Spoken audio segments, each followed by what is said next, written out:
Hey, Hobcast listeners, Shaun here, and I'm super excited to announce the culmination of our first giveaway contest. Listeners that tagged a friend on our social media posts over the past couple weeks have been entered into a random draw, and we've gotten ourselves organized enough to finally do that draw tonight before we sit down to some board games. Our second and third place prizes are a Bone Island Brewing baseball cap, a deck of cards, and a set of dice. Those are going to go to Sylvia on Instagram and Jason Memel from Facebook. Our grand prize, the House of Bob branded dice tower built by our own Dan J. Prang, a Bowen Island Brewing zip hoodie, and a set of dice is going to go to Kirk McKenzie. Congratulations, all three of you. We're going to be contacting you real shortly on social media. Try and get your addresses. Don't worry, we won't send anybody to your house except the mailman.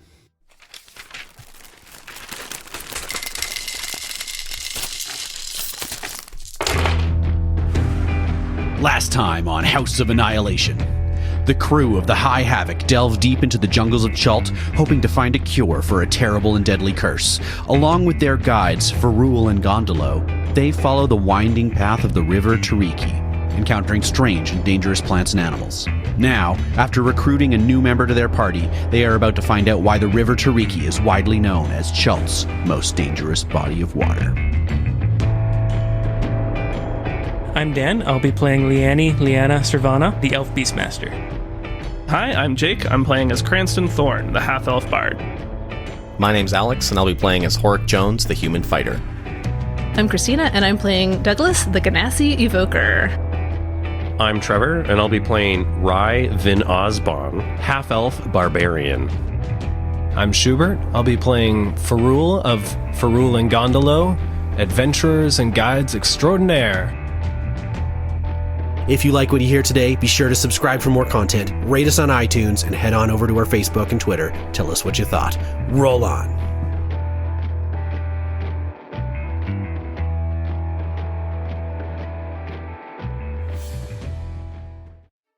We fade in on the interior of a loud and bustling, greasy, grime-caked tavern hall. It's illuminated by a multitude of magically floating oil lanterns. The lanterns, softly bouncing through the air like soap bubbles, jangle and wobble above the heads of a huge array of folk from every walk of life. They're gathered to drink and listen to a band of troubadours play. There's, of course, the muddy and unkempt shepherd, relaxing with his neighbors after a long day at work. A handsomely dressed bard, flourishing her red silk cape as she recounts a tale of courtly intrigue to a new acquaintance. There's a group of traveling merchants, arguing over trade and economics. And a sailor, built wide across the shoulder and strong of jaw like his human parentage, but also with the unmistakable grace and light step of elvish ancestry. The bard sweeps over to the sailor's stool at the bar, lightly batting away a levitating lantern bobbing towards her face. "And you, friend, what brings you to the Firefly's drink?" Wait, let me guess. My Taroka deck will tell all. The sailor, Rye Vin Osbon, tips his flagon of ale to his lips and chugs its contents, then smiles at the bard with a big foamy mustache. He belches his assent to her request. She flourishes her cape again, drawing from a hidden pocket a deck of cards. She shuffles them rhythmically, in time to the loud music playing from the main stage. "Your first card," she proclaims and draws the top card of the deck, showing an armed and armored human with swords emblazoned on his chest. "The mercenary! You seek fame and fortune." Rye claps and slides his flagon to the barkeep for a refill. The bard questions him again. "And surely you'd like to know where to find such riches?" Holding out her hand for a coin, Rye drops a silver piece into her palm, acquiescing to the transaction. She shuffles again. This time the pile launches from her right hand with a flash of buzzing sparks, and the cards go swirling over her head to land back in her left. She draws. Ooh, the mists. This card is full of mystery and split fortunes. You will travel far in your search for glory, and what will you find, I wonder? She shuffles the deck again. This time the cards fly in a dizzying circle around her. The crowd pauses to stare and applaud at the display of magic. With a flash, a swirl of her cape, and a snap of her wrist, a dagger is thrown, piercing one of the cards midair and pinning it to the bar. The gathered crowd, Rye, and the bard lean in to see what the card is. "The necromancer?" The bard's voice quavers. "I was sure I took that one out." You guys awaken shivering and huddle deeper into your bedrolls. It crackles and pops as the thin layer of ice covering your blankets shatter. The ground around you is white, Nearby plants are wilted and shriveled. Your breath frosts up as you breathe. The tarps above you strain against the weight of heavy, wet snow that's built up on top of them. It's as if you've been transported to a winter wonderland, except you still recognize the trees and foliage around you. They're just covered with ice and snow. In the distance, you hear a horn sounding, and then again, and again. It sounds a total of 3 times. Each blast is more weak and feeble than the last, and the final blast sounds like the life is going out of whoever is sounding it. Good morning. Good morning. I find this very refreshing. Rye jumps to attention. Oh, God. There's a horn calling us. Guys, should I climb a tree and see if I can actually see anything? Yeah. Yes. Not a bad idea. Go ahead and give me acrobatics to ascend the tree. Do you We use were any? raised in the circus. Do you use any tools? Do you have like climbing tools or anything that you use? Or are you going to spend that amount of time on it? I have hempen rope. I'm going to use that to scale. Will that actually give That'll me give you a a +2. 13? You managed to get up into the trees, but of course the canopy is quite dense. Once you're up there, roll a perception with advantage. 19. You can see that a large swath of the jungle is iced over. Is there a radius to it? Yeah, it's a large circular area kind of encompassed by this cold winterization. And you're on the northern edge of the circle, further into the jungle away from you, the snow effect continues. So we're kind of going to be We'd be walking going into it. Yeah. Yeah. I ask our extraordinary guides, Faroul and Gondolo, if they know what might cause such a flash freeze. Well, I'd imagine magic. Astute. I guess the bigger question is this a regular occurrence out in the jungle, or is this something new and weird? No, this is different. This is the first time this has happened. Yeah, I've never seen this personally. That You've never seen ice Doesn't personally? really. Or... I've never seen a jungle ice over personally. Right, okay. I've never seen a jungle. I mean, yeah, frozen jungles. It's weird. Yeah, Very absolutely. weird. I go over to Zongo. Is Zongo okay? I mean, how's Zongo handling he the cold? is shivering. Oh, absolutely. But being, that dinosaurs are kind of more bird than lizard, I'm going to say that he's mostly okay. if anything, we're used to, being on the decks of ships in the cold with the wind and the rain. So Yeah, I think this is a little more comfortable than You guys have yesterday. definitely been in We've been at cold least this type of before. climate before, yeah. I mean, I could easily handle it. I'm just saying maybe Zongo might not be able to. He seems to be okay, but cold. It was hypothesized that dinosaurs were warm-blooded because of their size, so it's likely that Zongo is actually probably better off than we are because it's a larger animal, therefore. More surface area. I was thinking we should each just wrap our arms around one of their legs and be like Insulator? leg warmers. Well, that's a good idea. Yeah, you do that. Cougar, grab a leg. Okay, well, we heard a distressed-sounding horn call from the south. Yeah. So I propose we investigate. I mean, sorry, I was gonna say, maybe that's something you guys know about. Is there, a gang in this area or something like that? Gondolo, again, is like deer in headlights. They're asking questions. Oh my god. I never thought that guiding would cause this many questions. There is definitely a jungle gang. There is a jungle gang. Yes. Have you guys run into them before? They're the Venus Trap fellas. Mm-hmm. We have been fortunate enough to evade them at every... Guys, I think we should moment. just go. Let's just pack up, and we're gonna have to go that way anyway. So. Yeah, I'm just curious if they've run into them before. What I can tell you is that a horn called in distress Yeah, we heard it. usually signals a person who is in distress. But Someone it could be a must have trick. sounded that horn. A person. What if it was a ghost? That's also possible. Then that means treasure. Magic. Treasure. Magic treasure, because ghosts are magical. All right, Rye is trudging through the snow in a southerly direction. I pack up all my gear and get ready to move out pretty quickly. As you guys slip across some frozen streams and crunch over frozen foliage, you hear ahead of you some whimpering and shivering sounds from a nook between the massive roots of a kapok tree. You edge closer and see that in between a couple of these roots is a dog pile of brightly colored frogmen. They are small-sized, with bulging black eyes that are squinting against the cold. Of the group, most of them are a bright, fluorescent neon green, and a couple of them are purple. Nestled underneath the quivering and shivering mass, you guys can barely make out an orange-skinned frogman, who peeks between the bodies, sees you approach, and begins croaking frantically to its party. Faroul attempts to croak back at them in frog language. You get as you try that, all of them Seems insulting. the massive It might have been. the massive frogman kind of shifts, so all of them are staring at you, these big unblinking frog eyes. In trepidation, they're not sure about you. I put up my hands in a what's it called? Surrender? Yeah, in surrender, and I You caught me. Like ribbit? non-threatening. Ribbit. Are these the Venus fly guys or whatever? I whisper to Faroul, I'm like, you see that orange one? You can get high if you lick them. Now's not the time. Right. But thanks for the advice. I just say, do any of you speak common, perchance?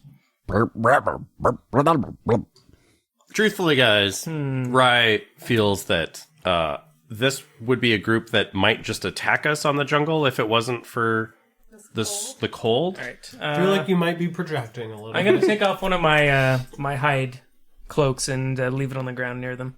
The orange one kind of elbows one of the green ones, who then scurries forward, Yeah, I like step back away from it so he can... snatches it up, inspects it real quick, and then brings it back and drapes it over top of the orange one. Nice. I give it a solid thumbs up. And they seem to We all give a thumbs up. they seem to appreciate it. They kind of unclump a little bit, still huddling together for warmth, but they are a little more at ease around you. I don't know what else we can Rye do. is giving a disappointing head I was thinking shake the only to way we that. could do like to help them is like draw a map showing where like the ice stops essentially. Be like if you just go a little further north. Maybe. Yeah. Or I don't know if as a water person, can you talk frog language? No? Okay. That's racist. Cranston. You don't say that. What I was thinking I could do is maybe like take some of the loose branches and stuff, maybe start a little fire. Sure, yeah. That's easy enough. It's barely even a survival check. You're good. Yeah. Yeah. I'm like, fire! There's a fire, and they're now huddled around like, oh, thank God. Whew.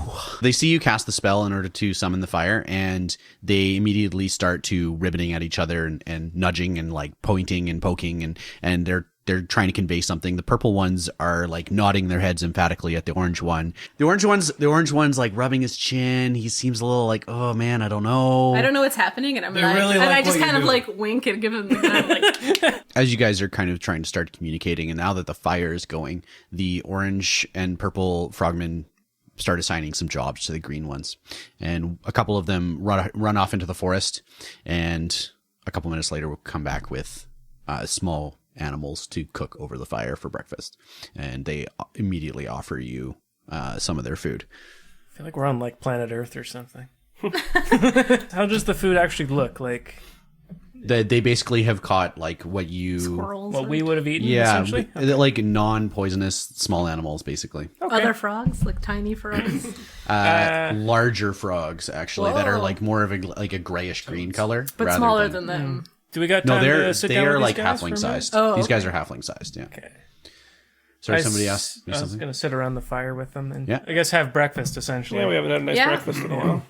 I think I like your idea of drawing them a map. That's what I was thinking, just like in the dirt or whatever. I think, Like, yeah. Well, it's all ice. Faroul and Gondola being expert guides. Yeah. We'll kind of draw out a map in the snow. So whoever can actually draw a map can roll me a survival check. 23. You manage to orient them to north. You draw the river Tariki. You kind of indicate Port Narayanzaru and where you are. And then indicate to them using sign language and some sketching. The cold area is only so large. And they seem to get it. And they start nudging each other and doing some more ribbiting. And then they seem to come to agreement. And the orange one gives his affirmation. And the rest of them are excited to start going all of a sudden. They start gathering up their things and they're gesturing at you like... No, we're going that way. And they nod and it seems like your paths might align. Oh, okay. Yeah, they want you to go. They want you to go further south with them. Okay. So many friends. So they don't want to go, even though they're on the outskirts of the ring, they don't want to just go back out? They seem to want to go deeper into it. They have some sort of destination that's further beyond the snows. I say that'll be 5 gold a day. From each of you. Gold up front or whatever it was. Yeah, 30 up front. No, 5 gold. I think we're apiece. guiding them this time. They don't need your help. Yeah, he drew the map. That's true. Oh, shit. All right. You can have 50% of whatever You figure out treasure a way the to frogs charge them find. in. Somehow, Whatever you say about Faroul and Gondola, they fucking know how to get money. Yeah, you draw like the symbol for wallet and the exchange of hands and goods and services. You explain that to them. All right. This whole time I'm going to be like, what these guys use for money? Probably that cloak I just gave them. Our most prized possession. so these guys, they start leading you on. They start picking out some routes that are fairly easy for you guys, but a little tougher for Zongo. Just because they're small, they're used to some narrow pathways. They're winding back and forth in the jungle, and sometimes they seem to take a turn or a detour that seems to take you way off of the main course to head south. But you get the sense that they kind of know what the dangers are out here, and they're guiding you guys around them. Somehow these guys are competent. By the end of the day, the path is starting to really drastically increase in elevation, and it's getting quite steep, and you can look ahead and you can see that the next day is going to be an absolute slog to get up this hill or mountain as part of the jungle, because the river starts to turn into this series of waterfalls, and they do seem to still want to be taking you along the river. You guys don't have any other further encounters that day. Knowing that that's coming up, are there any preparations that you want to make before you actually start your ascent? Rye wants to take all of his rope and then every 3 or 4 feet tie a 1-foot loop into it. Yeah. And then just sort of basically make like a rope ladder out of loops. Oh, I thought you were going to make us like a rope to tie to ourselves. So Well, And we can still use do that. Yeah, we can still do that. Yeah. So I have rope. I'll do that with mine, I guess. All You right, do sweet. your Tied ladder. to, just in is case to we need it. town. I do have Strap him to my back. piddons and rope and a hammer for climbing. Okay. If we need to. So yeah, if you guys get to anything that's super steep, you seem to be prepared Faroul for has that. some rope as well, so he sacrifices some to the god of rope. You cut it up. Yeah, you just.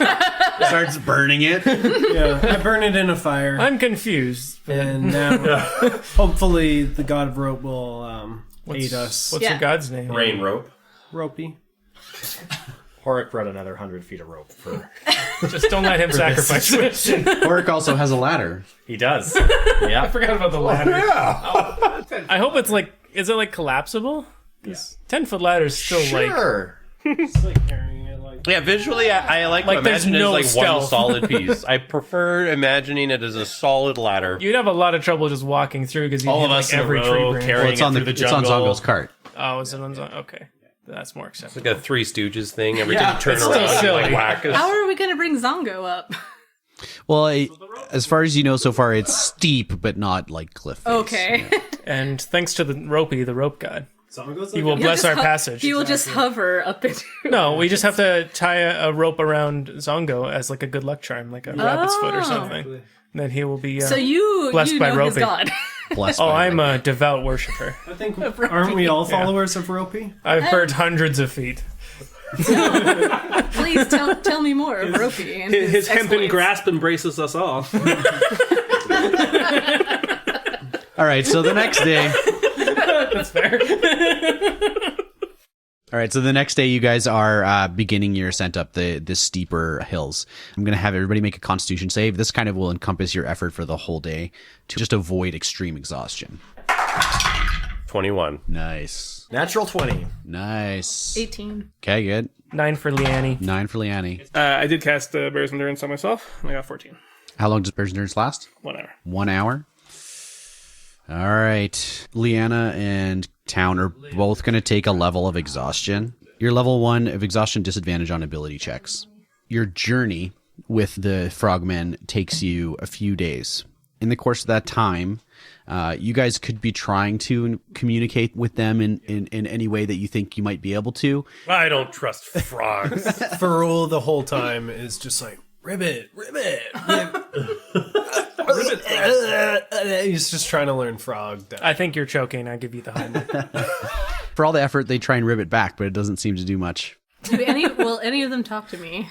They will, yeah. It seems like your ability to use magic has made them really curious, actually. You have the spell Comprehend Languages. Do I? Okay. I'm going to have you roll some sort of charisma check as part of your casting the spell to kind of give them the clue. Okay. 15. When you first cast the spell, you can hear them talking about the cold and being still weirded out by it and thinking that maybe it has something to do with the human that they saw that day. They're also constantly talking about the dead walkers and the... Oh my god. Did you see that Game of Thrones episode? Dude, I'm on season 3. Shut up. The green ones are constantly chatting and burbling back and forth to each other and gossiping and talking about the undead that are wandering through the jungle and avoiding some of the larger dinosaurs that they know are out there, debating over, should we go this way, should we go that way? And you get about an hour of talk each time you cast it. Can't wait till we get home so we can cook these humans. They're with you for probably 3-4 days here, just in traveling through, getting past the snowy area and up this hill and a little further upriver until they start to get really excited that they're almost home. And you cast your spell again, and they're talking about how it's just another couple hours. Oh my god, thank God. I really hope that this witch man is able to, actually help us. The orange one comes up and says, stop blorbling around. I'm sure he can understand us. That the way he's looking at us, I'm literally just staring at them. Nodding. Look at his eyes. Those beady little eyes. Look offended. I actually look away like, oh, I heard something somewhere else. We'll take them to the king, and he'll decide what to do. I'm sure that they can help us out. They'll either do what the king needs, or they'll find some other solution. On about the 5th or 6th day of traveling, you arrive in front of a huge wall of vines and thorns. It's about 20 feet tall, and the wall seems to actually occasionally shift and writhe. Rye does not like this. Vines? 3 feet. Yeah, you have flashbacks. God damn these No wonder you frogmen. don't trust them. Yeah. Full of danger. Danger so much. They brought us straight to the danger vines. The danger grass. You have been perusing some of your guide to Chult manual, and you finally get to the chapter about grung. Grung is the local name for the frog people. Oh. There is a caste system. Their skin secretes a poison. I know, it gets you fucking high. Do not Go trust rolling, them. y'all. Does the guide say not to trust them? I don't know. It says, in terms of territorialness, they're quite similar to goblins. They're fine. Can we figure out what kind of alignment they might have? I can detect what they're like as a person. Just Yeah, you can feel their vibes. Yeah. You guys get the sense that they wanted to Murder us. just murder you. They had a long time in the jungle to lead you into a velociraptor nest or something. And they seem to be bringing you to their home. Yeah, they need something from us, so they're not going to kill us until They we've want got to that. take us to their king, correct? So That's my understanding, yes. They give you a few minutes to debate outside the vines as they are kind of sniffing and hopping back and forth along the wall trying to find their entrance. and then I kick a hole in the well. There it is. And Nice. You're too tired. do you okay? Yeah, So no, I'm when you kick it, the vine kind of wraps and slashes at you, and you get a little bit of some nasty thorn business going on your ankle. Take 5. They take 5. Smoke if you got them. 5 damage. 5 damage. One of the purple grungs see you do that and just puts his head in his hand and is like, "Oh, really?" I shrug my shoulders at him. I'm like, you didn't tell me. A couple of the green grung pop back over and point out, the secret entrance. It's through over here. And they take you to a small little clearing in the vines, which is totally hidden from view unless you're at exactly the right angle. By squeezing, basically everybody except for Zongo would be able to get in here. Gondolo volunteers to stay with the dinosaur. Oh, yeah. The grungs lead you through what is actually a twisting maze within this thorn wall. Twisting maze of thorny brambles and vines, blocks at your skin and your backpack. You emerge totally scratched up So as you step out of the wall, ahead of you, you see that small lake surrounded by reed huts, ferns, and giant lily pads. Rising up from a flat island in the middle of the lake is a 60-foot tall shrine made of painted mud bricks shaped in the likeness of a giant toothed frog. The statue has giant glossy green eyes, red lips, and absurd smiling maw. Stairs climb from the lakeshore to an open doorway carved into the frog's belly. And you can see that on that small island, there are several small grung with bright orange skin and short bows standing guard outside of it. As you come in, a few grungs come from the hovels and the huts over to greet the band that brought you in, and they stare curiously at you. How are they reacting to the group that brought us in? They are greeting them as like returned heroes. Like they're like, oh, thank God you've returned. So there's some like familial hugs. There's little baby grung come up and are like, aww. And they get they get some pats on the heads. And How could anybody not trust them? a couple grung are sent to bring over these giant broadleaf canoes, and then the frogmen paddle you across to the central island. Oh, we're okay. We're sailors. We can do this. I'm not. I need their help. There's you're amphibious. You guys get to the central aisle. You can see now that there are 8 guards standing outside the central shrine, and they all lead you up along with this captain that brought you in into the central chamber. The interior of the shrine is one large hollow room. Just inside the entrance, there's a clear pool of water, which is filled with this phosphorescent fungi, illuminating the whole pool with like soft, dreamy hues. There's a red-skinned grung, along with a half-dozen blue-skinned smaller grungs that are fussing with the fungi and tossing flower petals around and making it look all nice. At the back of the shrine, there's an elevated semicircular basin of water, kind of like a big wading pool that's kind of 10 feet above you, and you can see wallowing in there is a huge grung with gold skin. On its brow is a golden circlet, and the orange grung goes up to him, starts ribbiting, and passes the cloak onto the second highest step in front of the king. Can I overhear them? You have your spell cast already? Yeah, man. Okay. My liege, Lord Grok, we out in the jungle encountered many strange things. The undead threat is not just around us, but pervasive. Many eggs we have inspected, both of dinosaurs and of other creatures, all of them being born dead or undead. On our 6th day of travel, we were beset by a frigid cold, unlike anything I have ever seen before. The trees themselves turned to ice, and the water in the air stuck to our skin, causing us unimaginable pain. These adventurers, which we can only assume are from Port Nyanzaru, have brought out a wizard. I think that this wizard can help you in your quest. King Grok stands up, inspects all of you with these giant eyes. Look like they're so bulgy that they're about to fall out of his head. How big is he? He is still small, but Super fat. Biggie Smalls. Opulent. he's more round than tall. He's obviously got it going on. Rye's okay with Biggie Smalls. Frog, man. Why is he He's okay all with cold, you know. You're the Tupac to his Biggie Smalls. Yeah, there you go. Anyways, the king stands up, inspects you, his bulgy eyes turning from each one to you. Rourke, can they understand us? Are we able to communicate with them in any way? Rourke replies, I haven't been able to understand them, but I'm fairly certain at least the wizard has some inkling of what I'm talking about. I nod. Grok sees you nod. Good. Kirk. One of the blue grung and the red grung rush over. These shall be the aid that you need for our ceremony. Prepare them so that we can be visited by Nang Nang and we'll be able to save our people. The grung take you back outside. The red grung appears to be like some sort of priestess or shaman. Tries her best to communicate with you, and you nod and bob your head along and indicate that you're getting where she's going.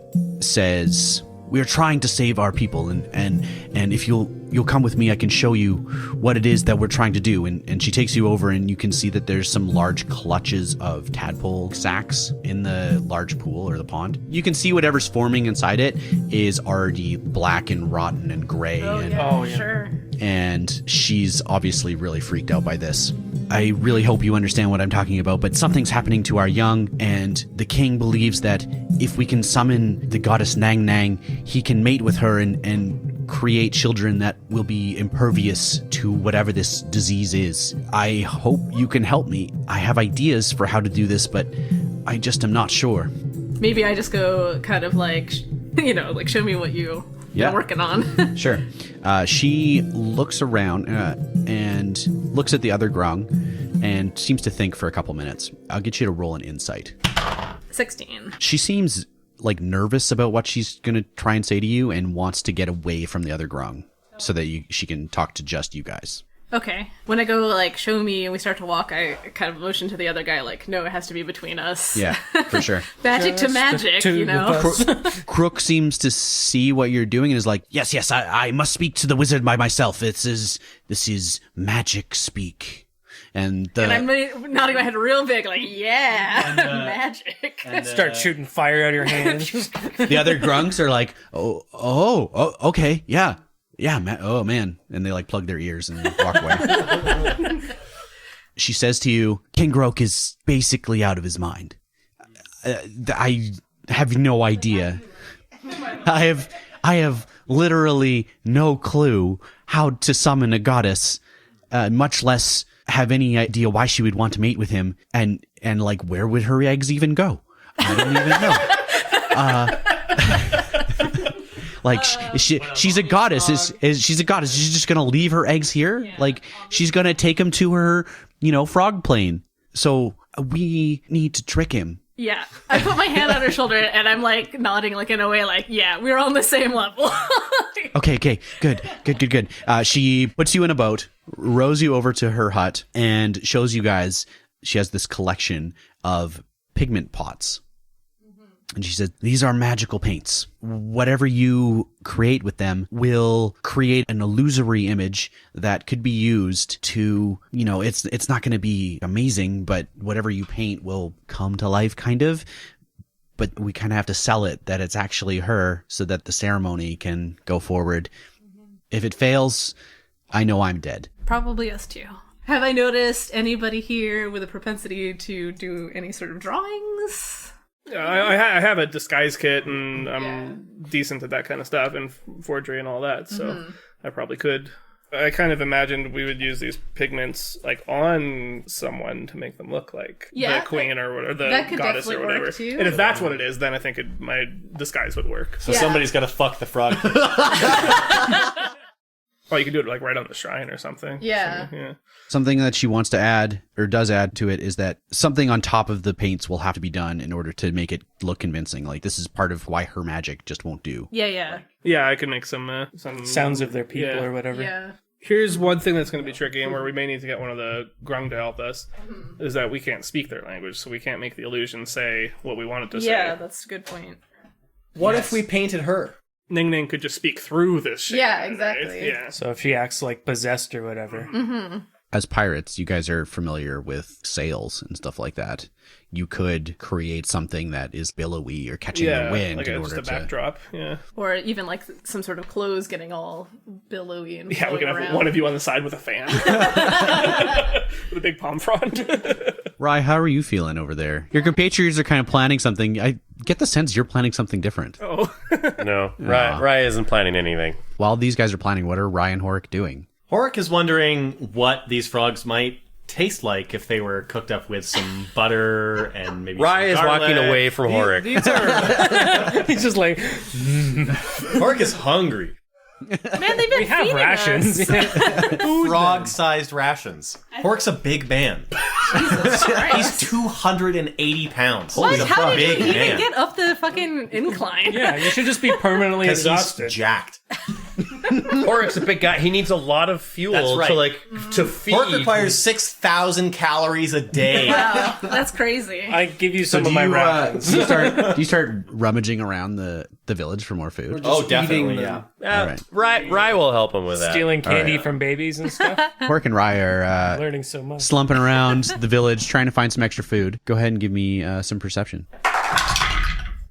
12. Also 12. You guys see a smaller windowless hut built really low into the ground behind a couple other ones, currently attended to by two very bored-looking grungs with spears. We should just go push them over. Yeah. Why? Because they look bored.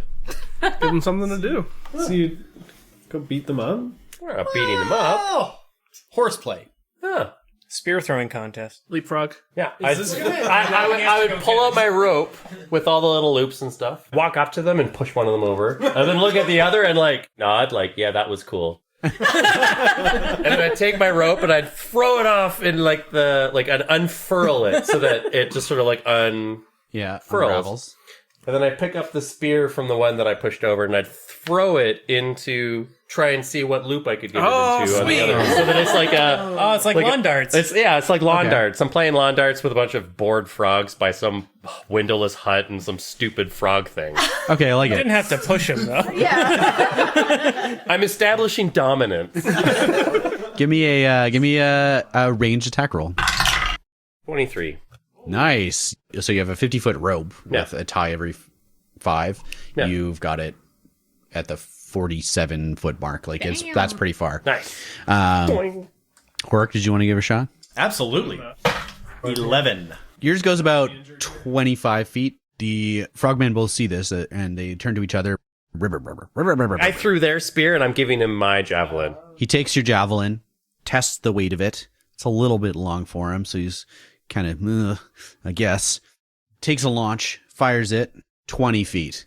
And the other one's like, get out of here. Grabs his spear, fires it. Not quite as far as Rye's does, but definitely farther than Horrik's. Hey! He cracks his knuckles. Horrik pushes him out of the way. Grabs another one of Rye's javelins. Yeah. And takes another throw. Okay. Show you sons of bitches. 6. Oh. All right. It doesn't go as far, and they're like... They start fidgeting through their pockets, and they start pulling out little trinkets and stuff like that, and they're like... pointing at the trinkets and pointing at you and being pointing at the javelins. Oh, this is a... giving you Now Got some gambling going on. English is being spoken. They seem to be proposing about a 5 gold wager to start. Sure. So each person give me another roll. 18. 21. Oh, Horrik gets 15 gold out of that. Oh, for Pete's sake. And everybody else loses 5. And then the grungs are like, blah, blah, blah, blah, blah, blah, and they see that basically all of your throwing implements have been used up at this point. They nod to each other. They give you a, wait here, 5 minutes. We'll be right back. And they rush off around the corner. Leaving that hut wide open. Yeah. Oh, right. That's what we're here for. Your initial goal. Yeah. Oh, I was having fun. I lost 5 Don't gold have to pieces. steal from these people. Can I have 5 gold pieces back and you keep 10? I'll throw you for it. Yeah. You don't have anything You guys left to are gonna throw. take All right. Let's check out what's inside of this windowless hut. Yeah. You guys pull open the trapdoor on it, and you see that it is a dugout pit about 5 feet deep, and the walls of it are reinforced bamboo. Inside, you immediately get hit with the smell. Something stinks. Something has been in here for a long time. You poke your head in, let your eyes adjust to the light, and you see in the corner is a reptilian-looking humanoid. It looks up at you with surprise and absolute relief. I love reptile people. Frog people, I can't stand. There's a very fine line in here.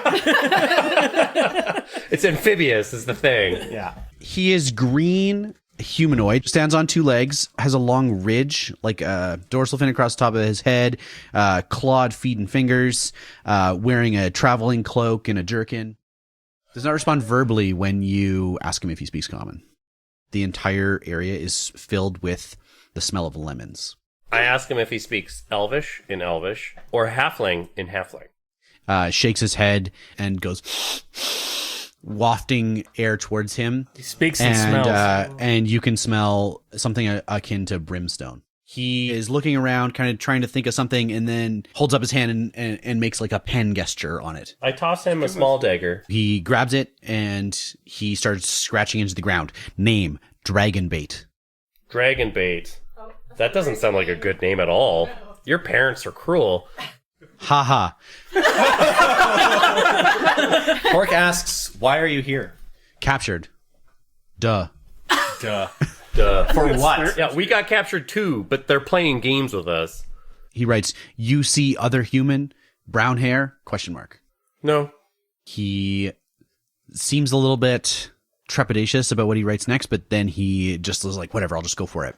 And scratches down winter, question mark. Yeah, it's very cold. He kind of breathes a little bit of a sigh of relief and then says, help escape, question mark. How do you feel about this? Horrik identifies with The imprisoned? prisoners and slaves. Yeah, let's free him. Let's free him. He points to the dagger and mimes that he's going to keep it and writes, "Come tonight, frogmen have bad night vision." You guys hear the grung starting to come back. We hop out of the hut. Yep. I wave at the frog people as they're coming back.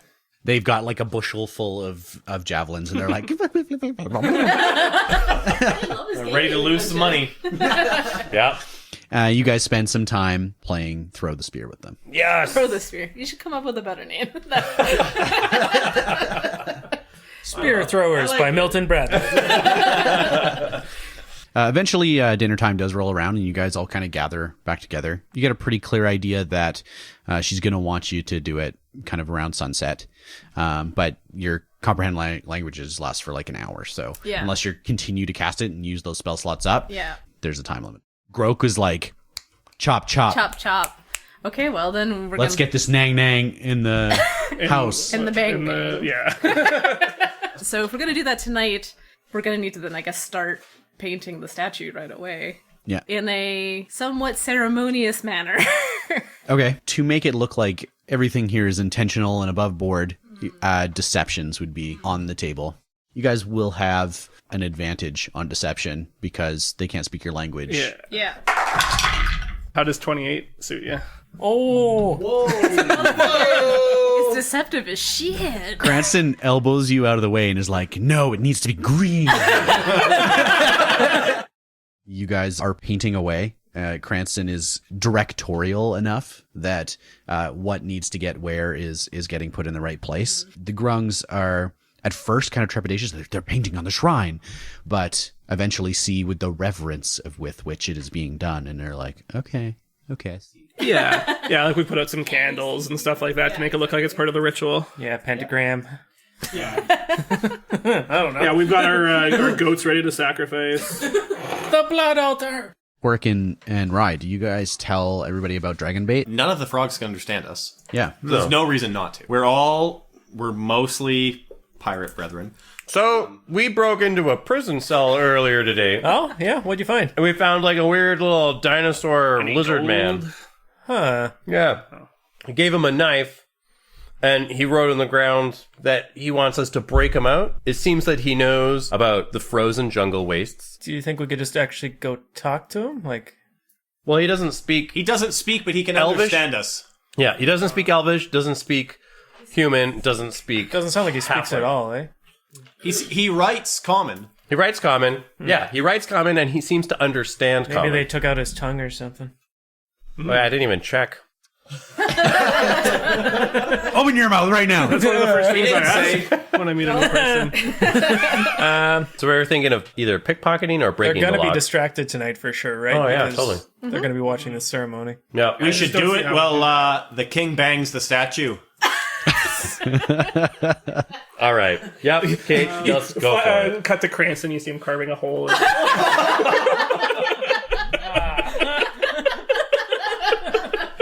Okay, so who is helping with the ritual? Who is helping with the breakout? I think I'm on ritual duty, right?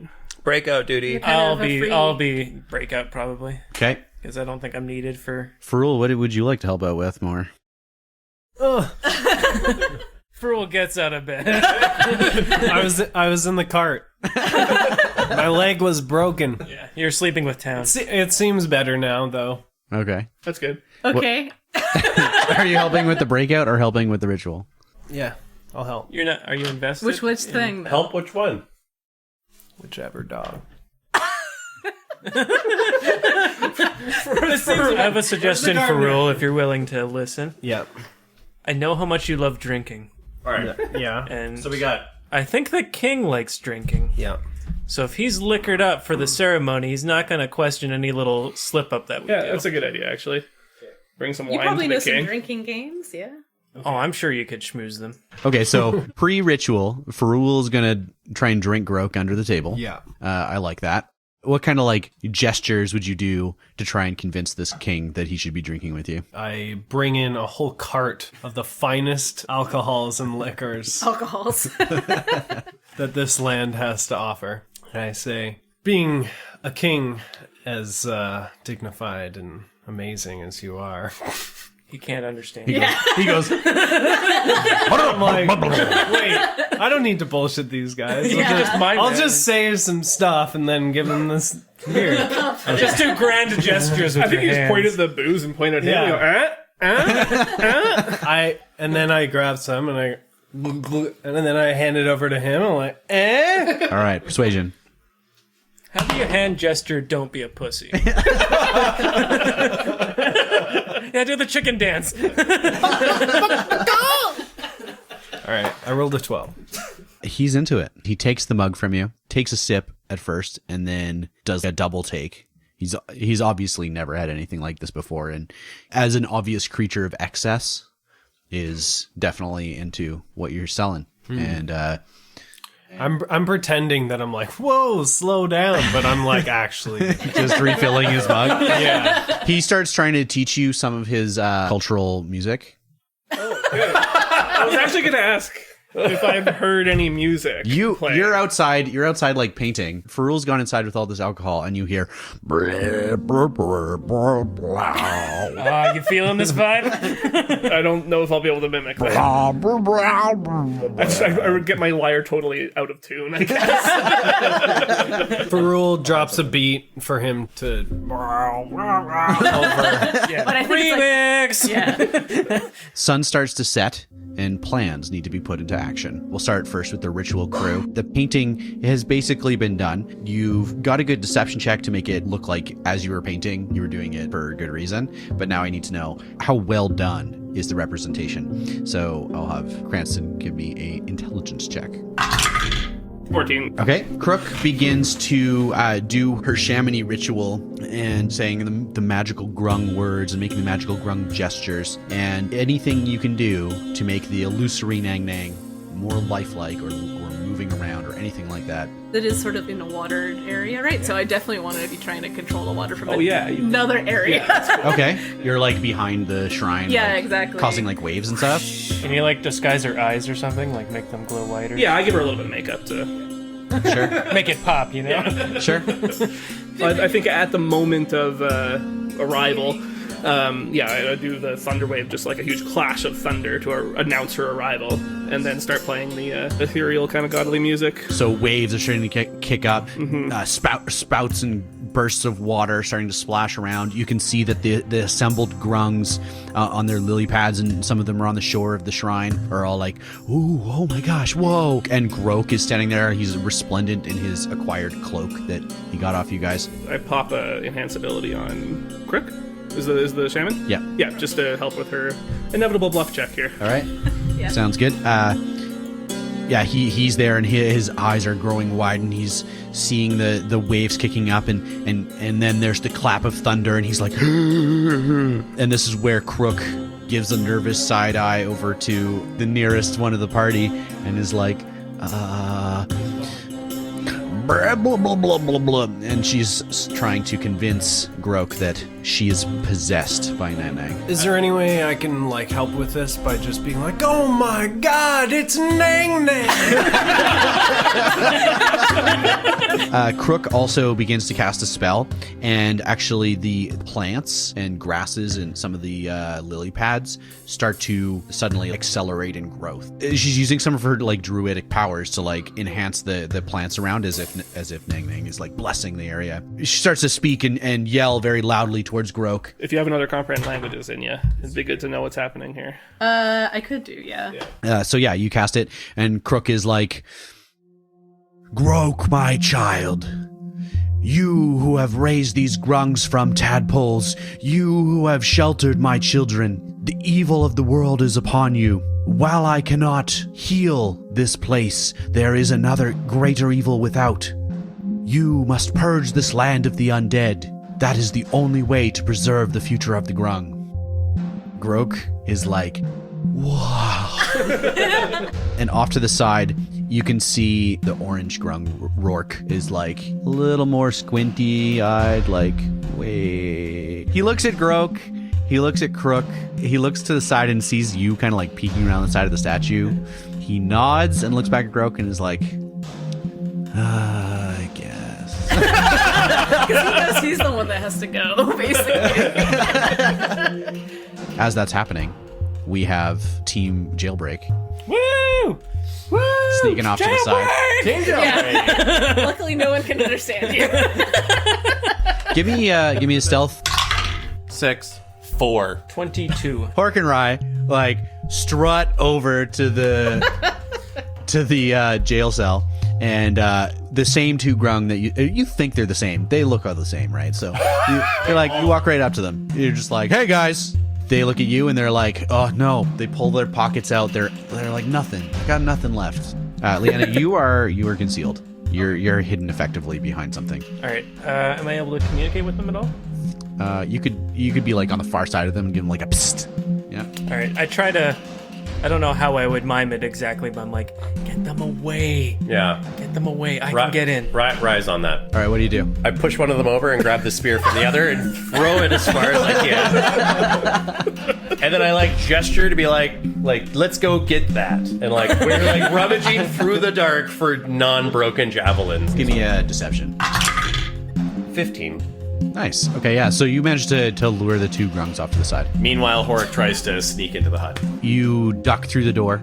Dragonbait is there ready for you. He's tucking his shirt into his pants and he's got his dagger and he's ready to go. He's just waiting. Get him out of here. I'm going to cover up the scene. Okay. I peek my head out the door, and I look left and I look right, and I don't see any of these guys there. And I just like puff my chest out as big as I can and try to like provide cover for Trot to the side, and he's like right behind you, minding your arms. He sneaks around you and hides behind the next hut. All right. I spend a minute just dusting our tracks off and all that. And Okay. So go ahead and give me a survival. 11. An 11? Yeah. You sweep away some of the footprints. You try and make it look like there was never any booted feet at all in this area. You get back out of the cell and slink off after him. And you guys are pretty much clear. You'll have to try and get out through the vines somehow, maybe next week.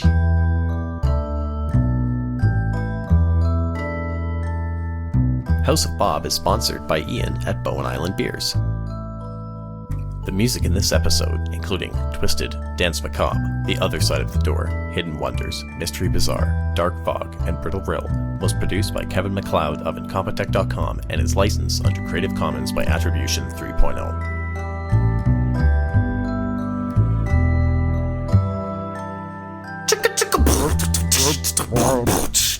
My name's Horrik, and I'm here to say that I want to ding ding ding in a major.